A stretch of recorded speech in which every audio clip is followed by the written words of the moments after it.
Mr. Speaker, ngicela clarification kumhlonishwa AG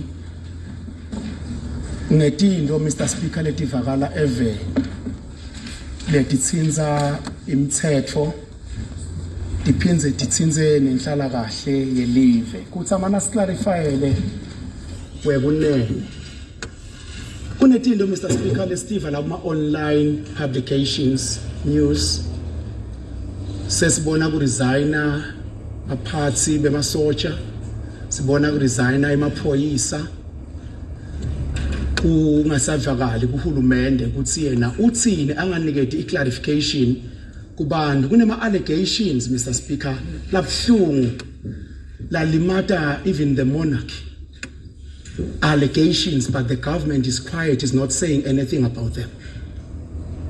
Njengoba sithanza lenkosi Mr. Speaker sifanele kuyidefenda ekhathini lethi nje la kune allegation lebonakalisa ukuthi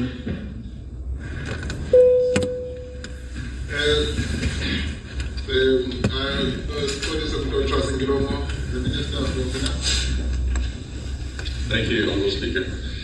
Honourable Speaker, as far as I understand the standing orders, a point of clarification can be requested if it is on the topic that is being discussed, or even something you announced. To come up with a point of clarification in the middle of nowhere on another issue, the standing orders don't allow, Honourable Speaker.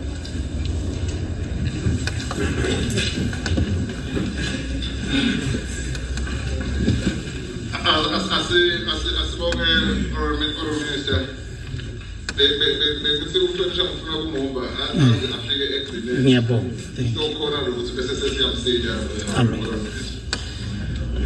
Impela Mr.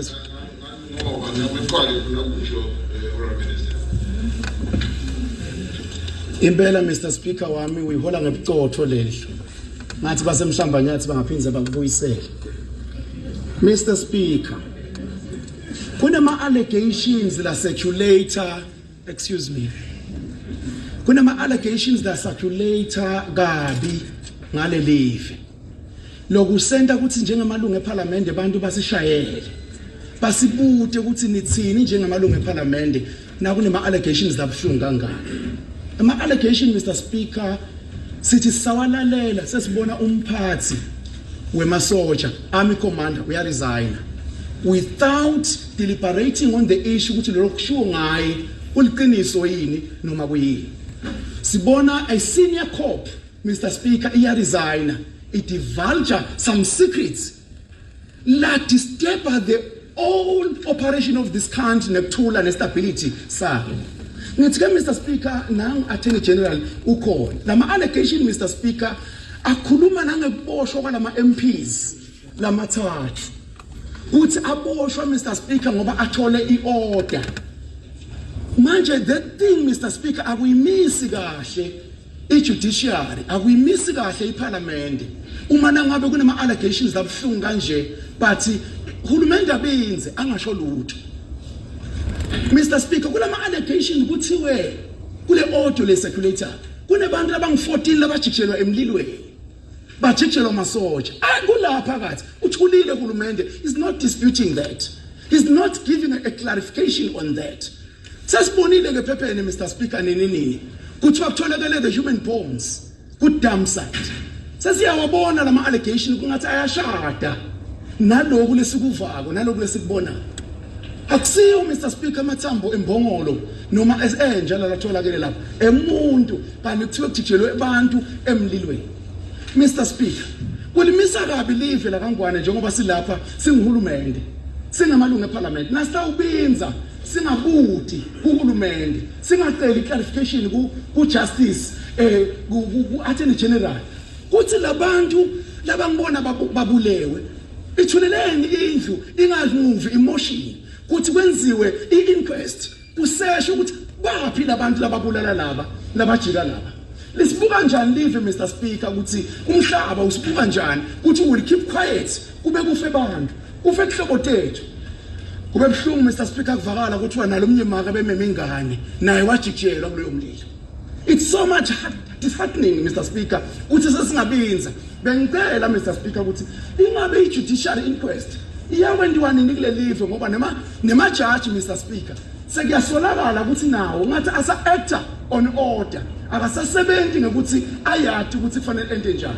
Ngicela i-clarification Mr Speaker, ngithunywe basenkilongo kuthi ngiyibude la indzaba nayi lebonakalisa ukuthi ifaka phakathi impilo demaswati imisa kabi le allegation imisa kabi nemholo welive kuthi kuthiwa mase iphuma lendzaba iphuma kanje bese kuyathula uyathula lokhulumela iKing's office siyathula sikhulumele sahulumeni uyathula uso eva lefanele ngawe uyakhuluma aclarify live lihlale ngekuthula live lihlale ngekwathi ukuthi lokho lokushiwo akusilo nani liqiniso kungemanga. Mr Speaker, ngiyacela amalunga lahloniphekile akubone kufanele ukuthi angisekele angilekelele ngine clarification ukuthi beve bantu emakhaya ukuthi siyabutha ukuthi abantu ababulewe akusitho ingomo bantu kuthiwa babulewe masoja kuthiwa babulewe maphoyisa and the nation is quiet. Why are we quiet?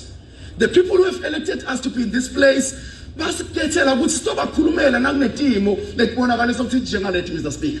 Ngiyakhala Mr Speaker, ngiyabonga kumnika lethuba ukuthi ngivakaleke ukuthi basenkilongo nalamanye amalunga langameleleke kulendlu bayakhuluma ukuthi lokhu akuphume live lenze i-inquest, judicial inquest, kubonakala ukuthi baboshwe ngekweliciniso endlaba noma baboshwe ngeorder. Na baboshwe ngeorder Mr Speaker, siphephe ngani sikulendlu ngoba nakithi order ingaphuma ukuthi hamba nobopha nanga lokhulumayo.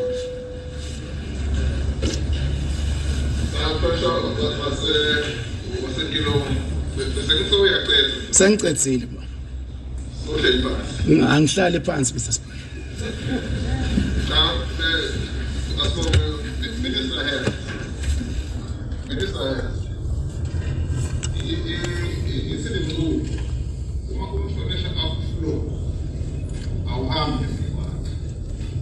So we are here on the uyahamba kwakhe kuhlala phansi ngizikele ngoba minister akupele ukuthi ubuyele ngaphandle uphinde ubuye kahle